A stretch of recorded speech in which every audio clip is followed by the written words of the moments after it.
Aku tidak menciptakan engkau ya Muhammad terkecuali untuk menunjukkan kebesaranmu, keagunganmu.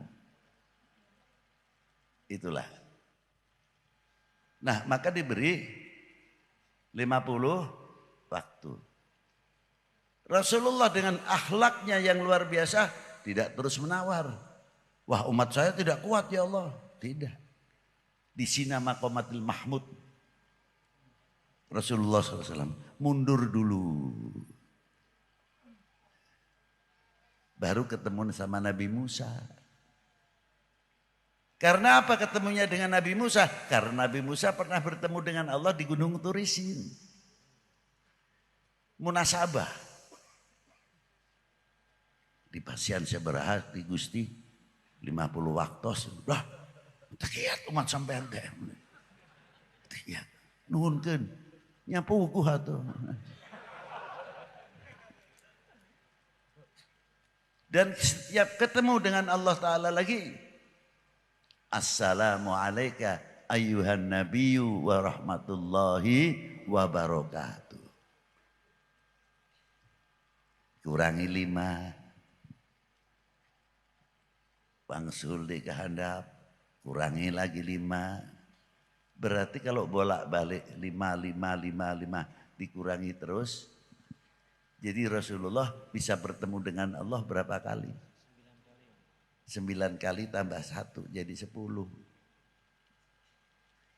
Kalau Nabi Musa cuma 1 kali di Gunung Turisin. Inilah kebesaran baginda Nabi sallallahu alaihi wasallam fitilka lailah asyaratun kamilah. Bertemu dengan Allah bisa 10. Kalau hanya diberi 5 waktu saja, ya ketemunya dengan Allah Ta'ala hanya 1. Ini hikmahnya 50 waktu. Itu rahasianya. سبيل الدموع سبيل مريح تنهدى يا صاحي كي تستريح وبث الدعاء. Assalamualaikum warahmatullahi wabarakatuh. Alhamdulillahil awwalu bila ibtida' wal akhiru bila intiha. Jami' sifatil ulia wal izzati wal kibriya. Wassalatu wassalamu ala imami ahli safa'i wal wafa. Sayyidina wa maulana Muhammadin qutbil anbiya wal awliya. Khairid dawa rahmatan wa syifa fi sirri wal jila wa ala alihi wa sahbihi ma damatil ard was sama amma ba'du. Ayuhas sadati sadatinal a'izza al fudala, yang saya banggakan, yang saya hormati, para sesepuh, bini sepuh, para alim ulama, yang selalu saya banggakan. Maaf apabila saya tidak bisa menyebutkan satu persatu, bukan berarti mengurangi hormat dan takdim kita kepada para beliau. Yang saya hormati bapak-bapak dari Forkominda, Tasikmalaya,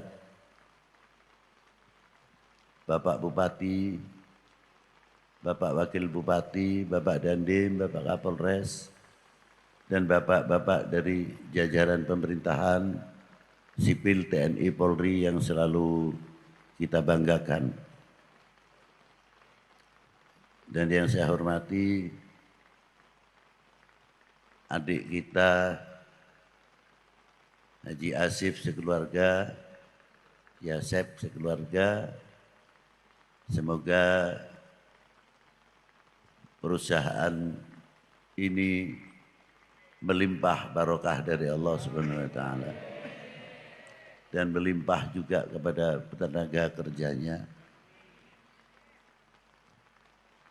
Dan yang saya hormati bapak-bapak dari kecamatan, Kapolsek, Kapolres, Ramil,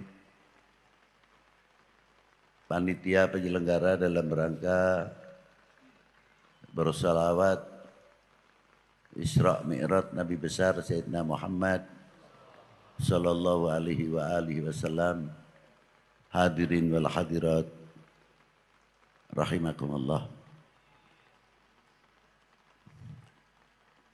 Allah Ta'ala berfirman, Subhanalladzi asra bi'abdihi lailam minal masjidil haram ilal masjidil aqsa, dan seterusnya ayat ini. Wallahu a'lam. Ayat ini dibagi yang pertama menunjukkan keagungan Allah Subhanahu wa taala yang diawali dalam ayat pakai subhana. Yang kedua, ayat ini menunjukkan kebesaran baginda Nabi sallallahu alaihi wasallam. Yang ketiga, kita diperingatkan oleh Allah tidak boleh melupakan sejarah. Yang keempat, keagungan para mukmin yang dihormati oleh Allah Subhanahu wa taala.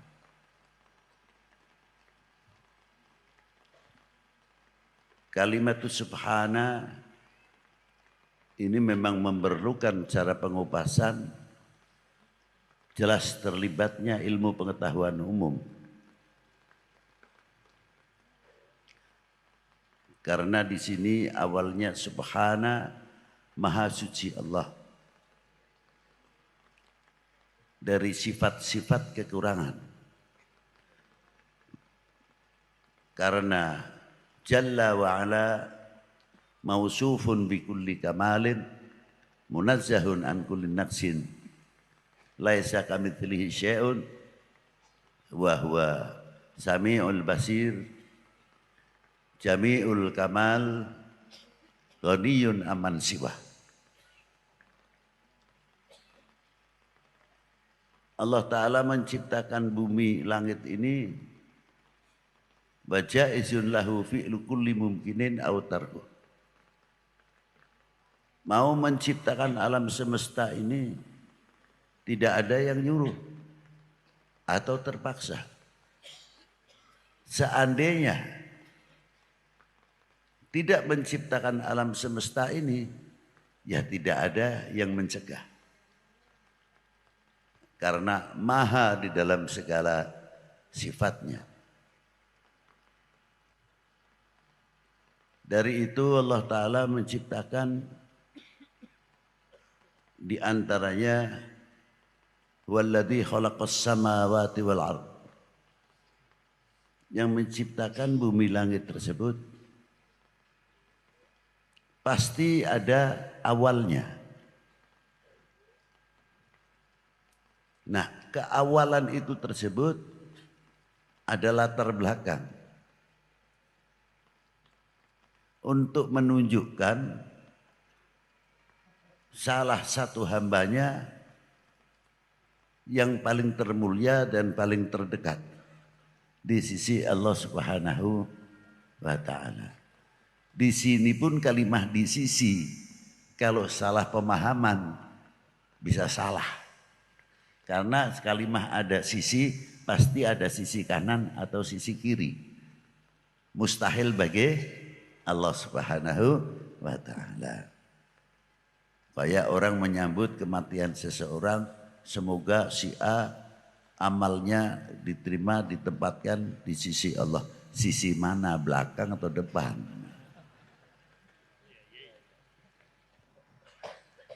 Apalagi terkadang sedikit-sedikit kita berkata, apa kata yang di atas, tolong dihindari ini. Atas itu tempat, bawah itu tempat. Karakinin kiri kanan tempat. Kalau Allah Ta'ala memerlukan tempat, berarti Allah Ta'ala mempunyai sifat minta pertolongan. Mustahil bagi ya Allah. Ini ilmu tauhid. Karena tempat itu makhluk. Wa masiwahu hawadithun makhlukun. Dan tidak mampu berdiri sendiri tanpa yang mendirikan. Masa Allah Ta'ala minta tolong yang berasal dari kelemahan. Mustahil bagi Allah.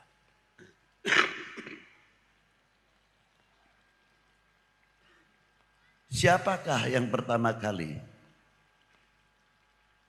yang diciptakan oleh Allah? Karena Allah Ta'ala menciptakan baginda Nabi besar Sayyidina Maulana Muhammadin li'u'arrifahum, untuk memberitahu. Satu hadis oleh malaikat Jibril datang kepada Rasulullah. Beliau bersabda untuk menyampaikan salamnya Allah Ta'ala kepada Rasulullah dan firmannya Allah Ta'ala dalam hadis qudsi, in akhadtu Ibrahima khalilah faqad akhadtuka habibah. Allah Ta'ala telah menciptakan Nabi Allah Ibrahim dan diberi pangkat khalil, maknanya kekasih. Tapi ketika kepada Rasulullah, wa in akhadtuka habiban, tapi aku menciptakan kamu ya habibi, artinya ya Muhammad. Habibah, makna habib dengan makna khalil tidak jauh. Yang tinggi yang mana? Habib. Kalimatul habib lebih tinggi daripada kalimatul khalil. Wa khalaqtud dunya wa ahlaha, dan aku menciptakan dunia atau alam semesta ini li'u'arrifahum, untuk memberitahu kepada penghuni alam semesta ini karamataka wa manzilataka indi, kedudukanmu, kebesaranmu di dalam aku. Laulaka, seandainya saya tidak menciptakanmu, ya Muhammad, aku tidak menciptakan alam semesta. Ini jaiz, bukan berlebihan. Dikit-dikit berlebihan, dikit-dikit berlebihan dari mana? Kalau dikatakan berlebihan, tidak ada yang melawan Allah Ta'ala kepada Rasulullah. Loh, di mana buktinya? Laqad ja'akum rasulun min anfusikum azizun 'alaihi ma 'anittum harisun 'alaikum bil mu'minina rauf rahim, kan sifatnya Allah Ta'ala. Mengapa diberikan kepada baginda Nabi besar Muhammad SAW? Apakah itu tidak berlebihan? Apa dikira kalau Allah Ta'ala memberikan sifat rauf rahim kepada Rasulullah mengurangi sifat kamaliyahnya? La, abadan, tidak. Malah yang untung yang diberi. Ini untuk menunjukkan kebesaran baginda Nabi Shallallahu Alaihi Wasallam. Nah, kembali dalam kalimat subhana. Ditanya sahabat Umar oleh Rasulullah, atadri man ana, tahukah wahai Umar sebenarnya siapa aku ini? Dijawab oleh sahabat Umar radhiyallahu ta'ala, Allah wa rasulihi a'lam. Lanjutnya Rasulullah meneruskan, sebelum Allah Ta'ala menciptakan sesuatu, pertama kali Allah Ta'ala menciptakan makhluknya adalah menciptakan nurku, dan nurku sujud keharibaan Allah selama 700 tahun. Ini keterangan di mana Bib di dalam kitab Khatabil Mimbariyah halaman 57.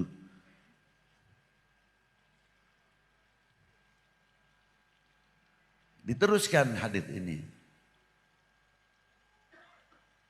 Wala fakhor. Saya tidak sombong, tidak bangga. Ditanya lagi sahabat Umar. Pertanyaannya sama. Dijawab lagi sama Rasulullah. Ketahuilah ya Umar.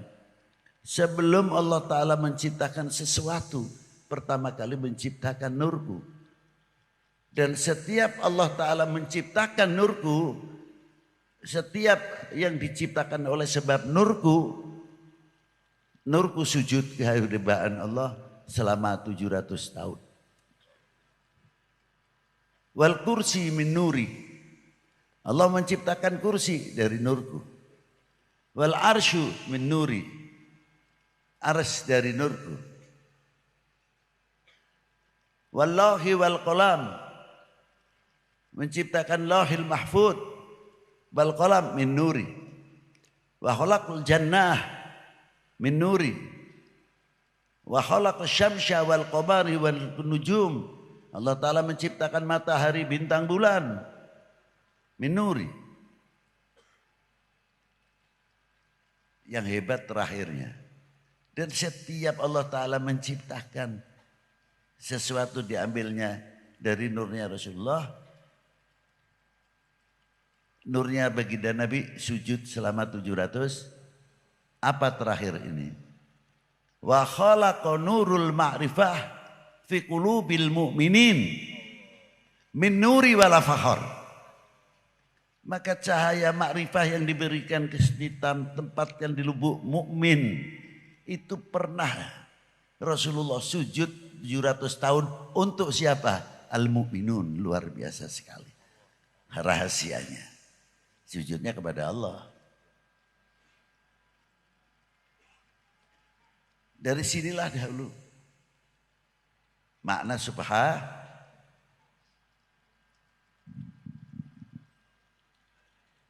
Dan kalau kita melihat mengapa di sini terlibat pengetahuan umum, memang Quran selalu isinya sangat universal, bukan dogma belaka. Tapi dogma yang universal, yang sangat university. Maka untuk mengetahui pelajaran Al-Quran, menafsirkan Quran tidak semudah. Syarat-syaratnya cukup. Di antaranya apa? Nahwunya, sorofnya, mantiknya, bayan, ma'ani, ilmu sejarahnya, mu'arikhin. Harus menguasai. Untuk asbabun nuzulnya dalam haditsnya, wurudul hadits, harus tahu persis.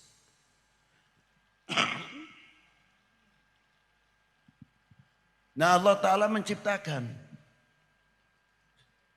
langit tersebut, matahari. Maka ketika Rasulullah ketika mau diisrakan membuat satu kemuliaan dahulu.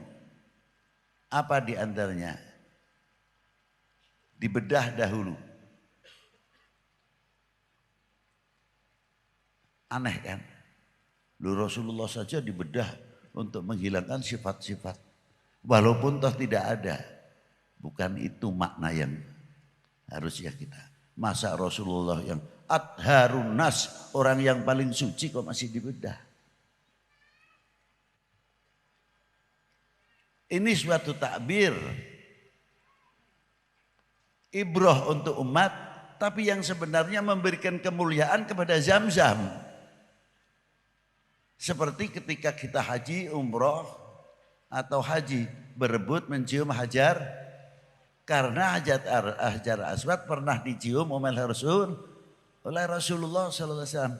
Yang menjadi pertanyaan, hajar aswad mulia sebab Rasulullah, apa Rasulullah mulia sebab pencium Ka'bah? Ayo. Yang mulia siapa? Rasulullah. Hajar aswad mulia karena dicium oleh Rasulullah. Nah, Zam-Zam juga sama.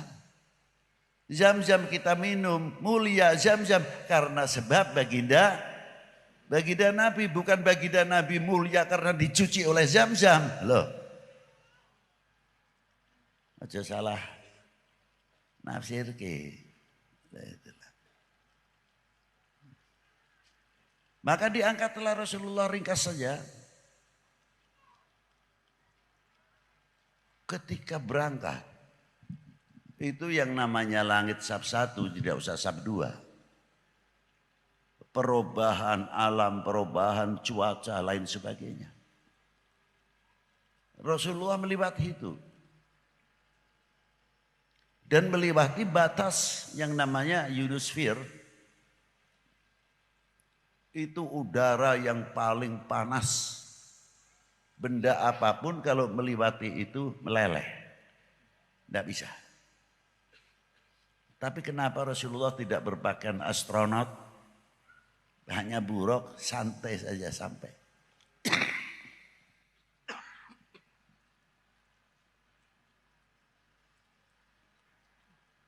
Dan tidak silau karena cahaya matahari. Tidak.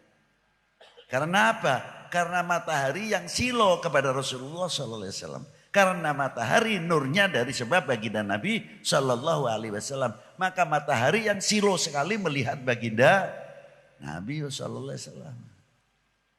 Kok mintanya sama Muhammad manusia biasa. Lalu kalau manusia biasa, lalu kita ini manusia apa? Loh, logikanya kan begitu. Nah, ringkas saja. Ke Sidratil Muntaha, tempat untuk menempatkan baginda Nabi, bukan berarti Allah Ta'ala bertempat. Jais Allah Ta'ala menempatkan seperti Nabi Musa di Gunung Turisin. Baginda Nabi di Sidratil Muntaha. Tapi ketika temu dengan Allah tetap mukhalafatul lil hawa. Loh, itu. Pertama kali ketemu, at-tahiyyatul mubarakatus salawatut tayyibatul lil.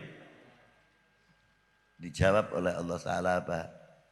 Assalamu alayka ayuhan nabiyyu wa rahmatullahi wa barakatuh. Hebat.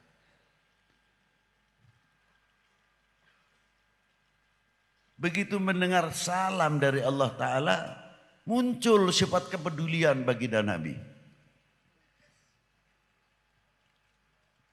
Bukan, jangan untuk saya saja ya Allah. Sujud ketika itu, ketika Rasulullah mendapat assalamu alayka ayuhan nabiyyu wa rahmatullahi wa barakatuh. Rasulullah sujud langsung. Ditanya, bangun ya Muhammad. Tidak langsung bangun, Rasulullah minta. Diijabah dahulu permintaannya apa? Assalamu alayna wa ala ibadillahi sholihin. Kita makan enak di restoran saja. Kebetulan dapat rezeki. Boro-boro ingat kabar budak nu di bumi. Mumpung ayak keneh duit. Nyate mah tinggal nyate. Opor mah tinggal opor. Barudak mah tinggal barudak gitu aja. Punten bahasa Inggris sekedar.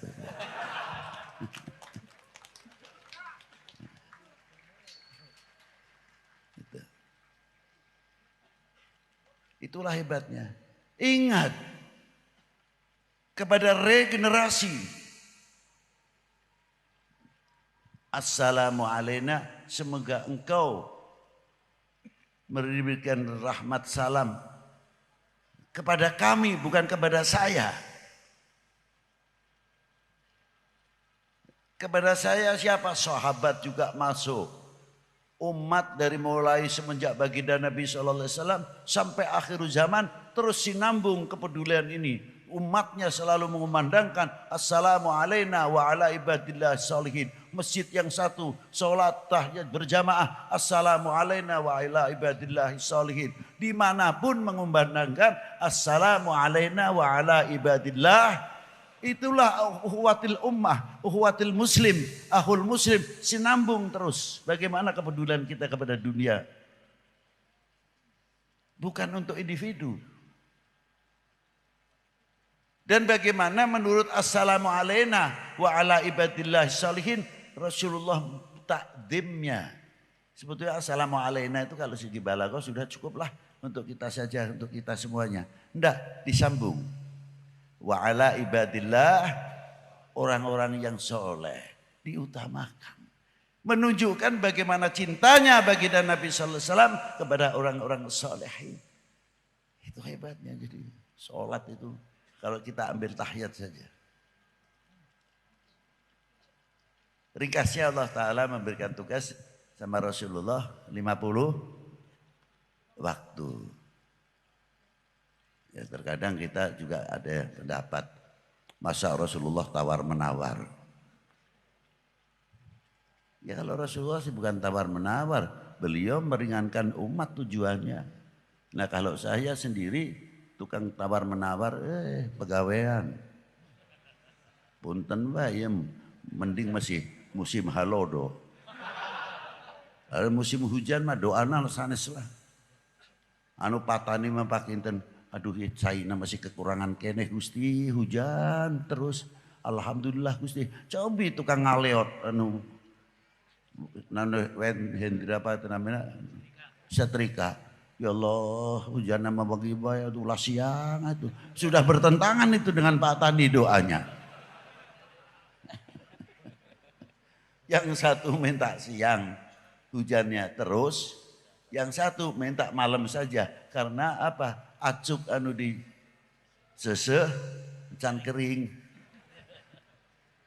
Dinamika, Pak. Itulah hebatnya. Ma'asyiral muslimin rahimakumullah. Mendapat tugas 50 waktu. Apa rahasianya?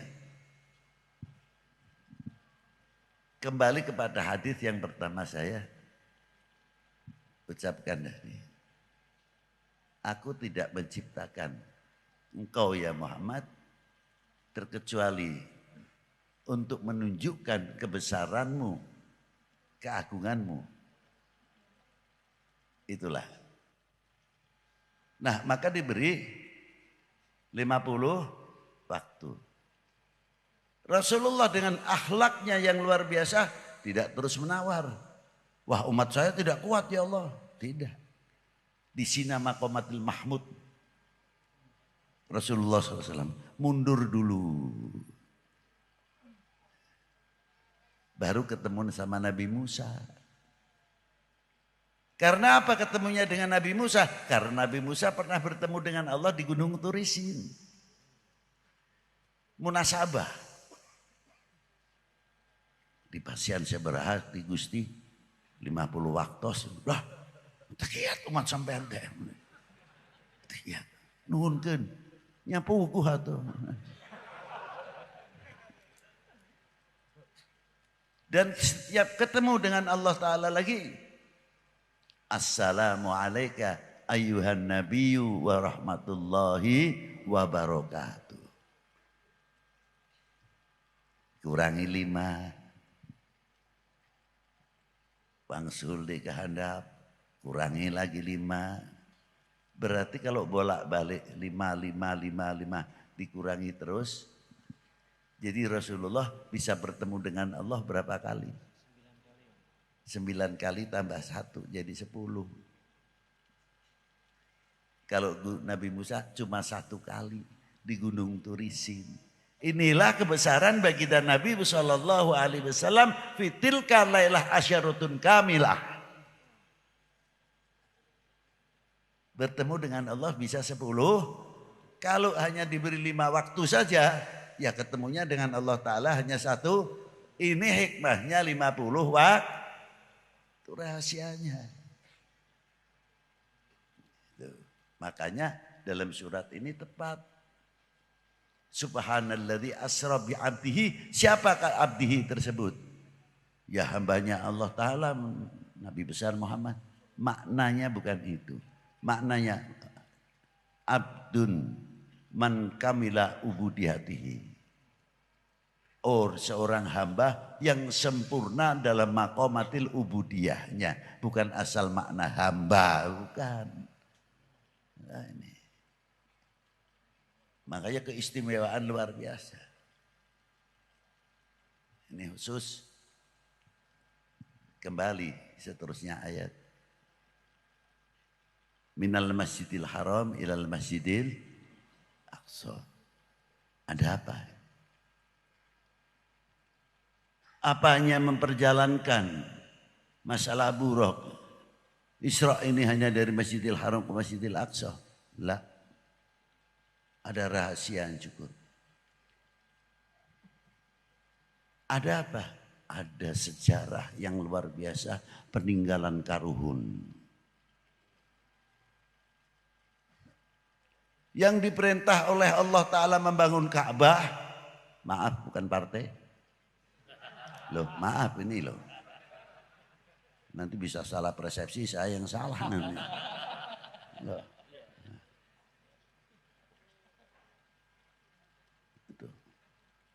Hijir, Ismail dan lainnya. Siapa? Nabi Allah Ibrahim. Nenek moyang baginda Nabi SAW. Untuk apa? Jangan sekali-kali melupakan sejarah. Minal masjidil haram ilal masjidil aqsa. Masjidil Aqsa pun sumber sejarah. Bagaimana turunan Nabi Allah Ishak yang membangun sampai Masjidil Aqsa. Keturunan Nabi Allah Ibrahim. Satu sisi Makkatul Mukarramah, yang satu Masjidil Aqsa.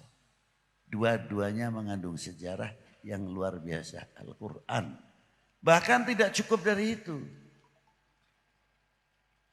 Sampai nama pun menjadi catatan supaya kita-kita ini tidak melupakan sejarah.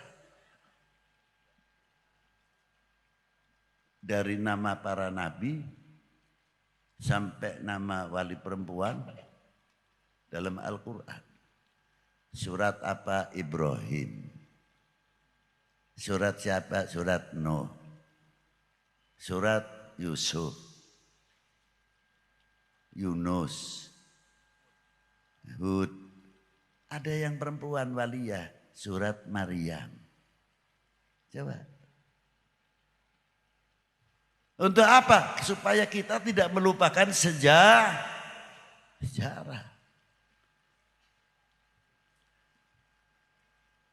Tidak cukup manusia. Nama hayawan pun diangkat.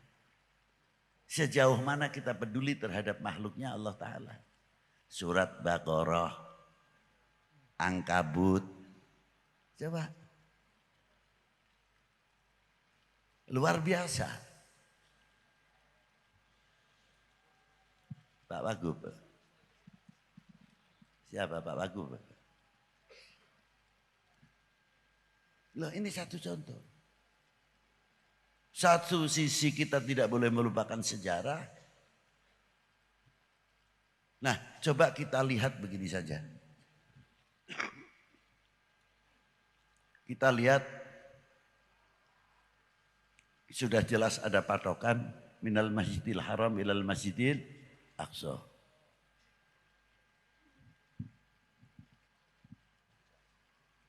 Wali 9 nenek moyangnya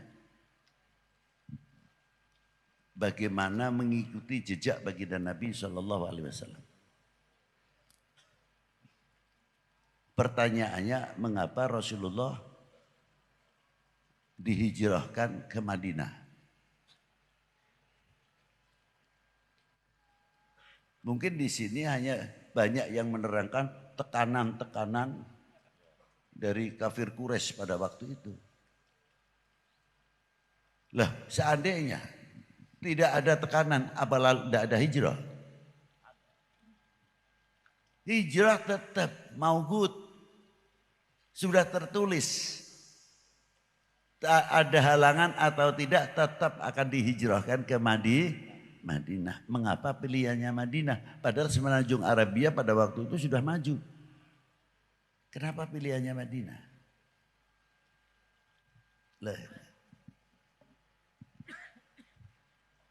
Ternyata Madinah dulu namanya Yathrib. Yang sudah ada jalan tersebut disebut Jalan Sutra. yang menghubungkan Yathrib sampai ke timur jauh ke Cina. 3000 tahun sebelum Masehi. Maka ketika Rasulullah hijrah, yang dibangun apa? Sarana ibadah, sarana pendidikan, dan ekonomi yang dibangun oleh baginda Nabi Sallallahu Alaihi Wasallam. Itu diantaranya. Hebat sekali.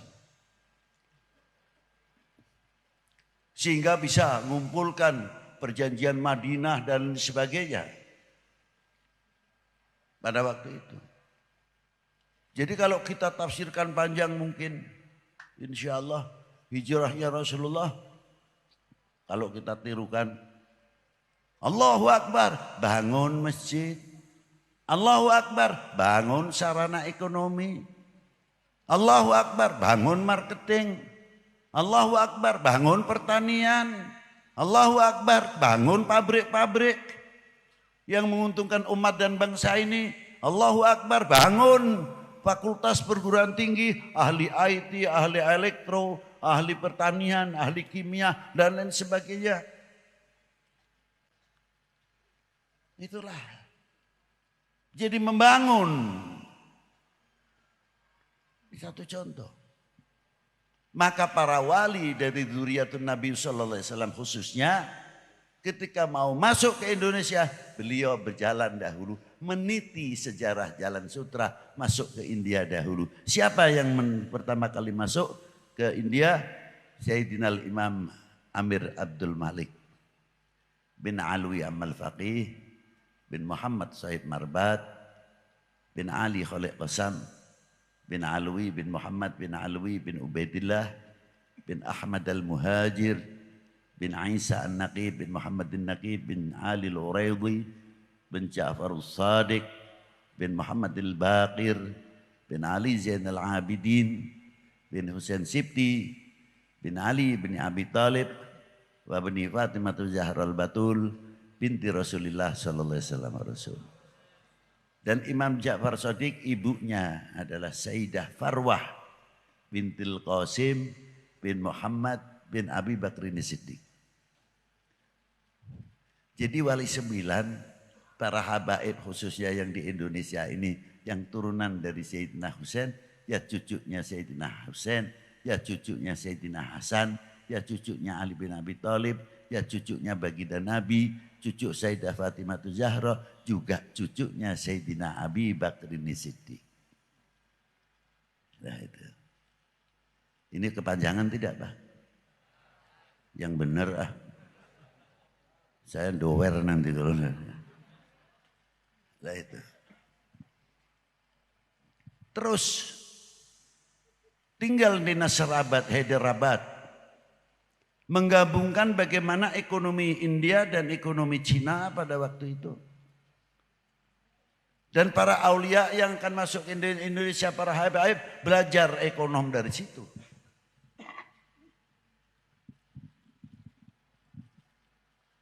Beliau membawa ekonomi, ahli astronomi, ahli kedokteran, ahli pertanian.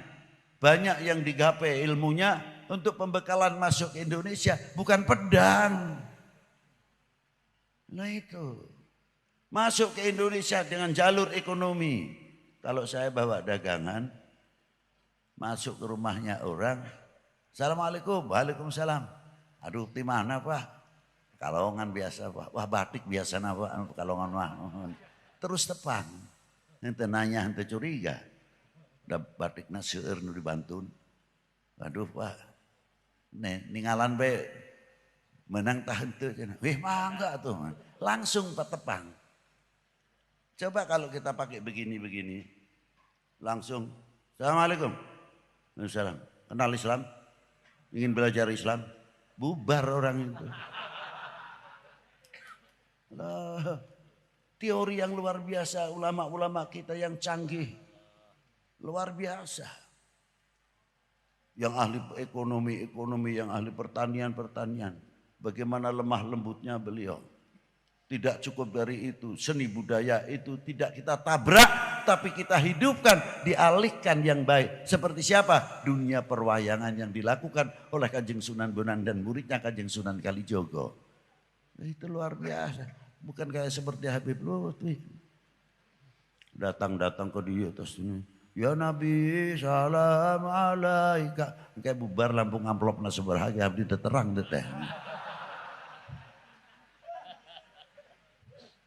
Para waliullah nu dahulu tidak sampai berpikir ke sana. Bagaimana mengeluarkan amplop di kantong sorangan nyalira. Berpikir jauh. Li ukhwatil ummah, li salamatil ummah. Jauh sekali, maaf jangan tersindir. Nah, itu hebatnya. Kesepuan-kesepuan kita. Sehingga Islam di Indonesia damai. Diawali dengan kedamaian, menunjukkan rahmatan lil tos. Sampai ke Syekh Muhyiddin Pamijahan. Bagia di Tasik. Gaduh Syekh Muhyiddin Pamijahan. Mursyid Torekoh yang luar biasa. Dalam Satoriyah, dalam Qadiriyah, Sadeliyah, tapi yang diamalkan Satoriyah terutama. Pertama kali beliau dilahirkan di Jogja.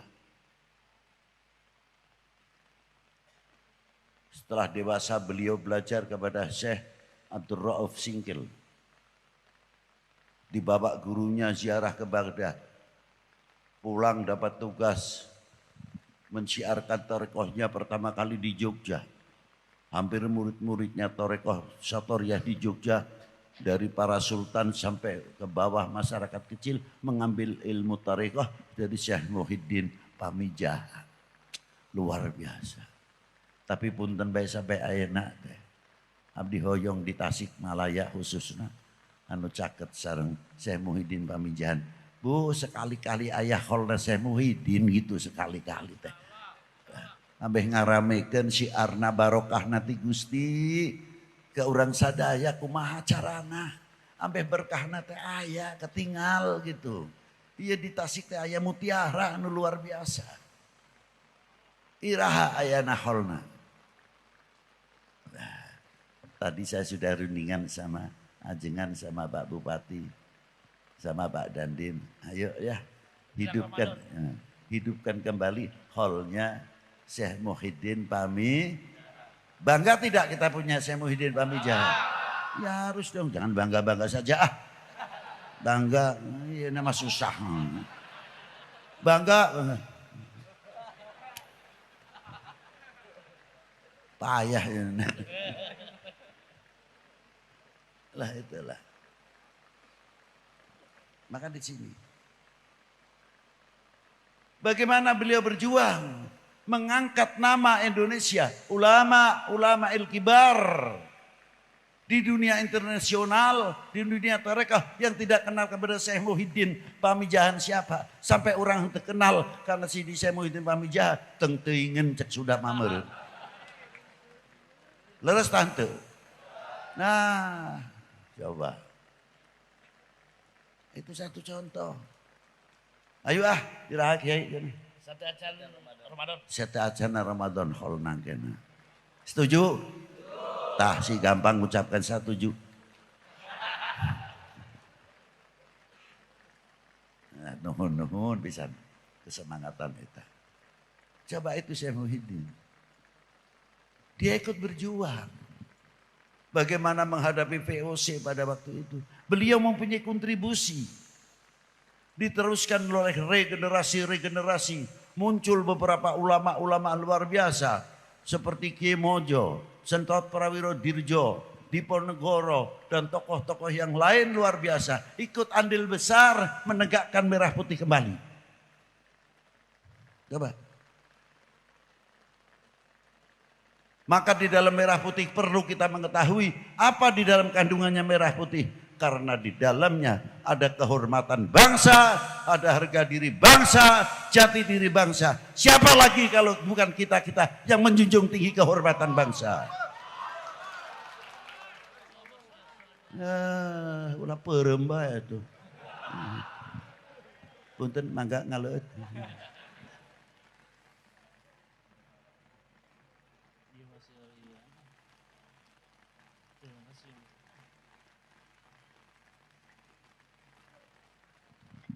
Nah, itulah hebatnya.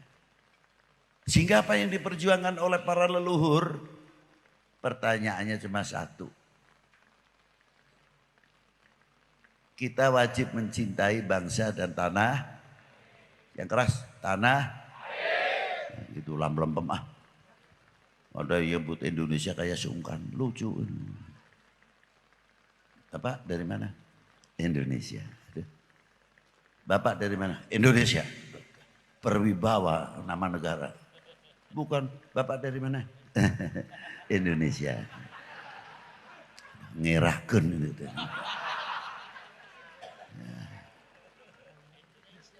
Jawab yang tegas. Sebab ketegasan itu menunjukkan kebanggaan kepada tanah airnya. Kebanggaan kepada bangsanya. Indo! Nah, kan gitu kedahana. Harus. Dimarahin dulu, harus dimarahin dulu. Marahin dulu. Itu Pak, dapat sehat. Marahin dulu. Kepanggih. Ini satu contoh. Itulah. Ma'asyiral muslimin rahimakumullah. Jadi dalam bendera ini ada rahasia walaupun tidak berhuruf. Satu, kehormatan bangsa, harga diri bangsa, jati diri. Gitu. Kalau tidak kita sendiri yang menghormati, mau menunggu bangsa lain supaya masuk ke Indonesia lagi. Setuju? Nah, buktikan kalau tidak. Tunjukkan jati diri. I am Indonesian, from Indonesian, to Indonesian. Saya love Indonesian. Saya bangga menjadi bangsa Indonesia. Saya bangga menjadi anak Indonesia. Harusnya begitu. Jangan, dari mana? Indonesia. Sudah jawab ya kayak sungkan. Dari mana? Indonesia. La ilaha illallah. Kalau kita berani menunjukkan yang demikian, insya Allah jati diri bangsa, keutuhan negara ini, ketahuan bangsa ini semakin kokoh, semakin kokoh. Sebab apa? Kita betul-betul berani menunjukkan cinta Indonesia, memiliki Indonesia. Itu yang luar biasa. Nah, inilah sejarah pentingnya itu di sini. Supaya kita mengetahui. Terakhir, Allah Ta'ala bagaimana hormatnya kepada mukmin. Sampai tanah yang menjadi kiblat untuk para mukmin disucikan, disebut tanah haram. Itu kan penghormatan Allah Ta'ala kepada mukminin. Sampai minumnya pun dijaga kesehatan dan kebersihannya. Apa? Pakai zam-zam. Itu hormatnya Allah Ta'ala kepada kaumul mukminin. Nah mestinya kita malu begitu Allah Ta'ala hormatnya kepada kaulona. Cintanya kepada ibadillahil mukminin sampai sebegitu jauh. Mestinya kita harus bangkit malu, perasaan. Bisa tidak mensyukuri apa yang diberikan oleh Allah Ta'ala kepada kita-kita ini.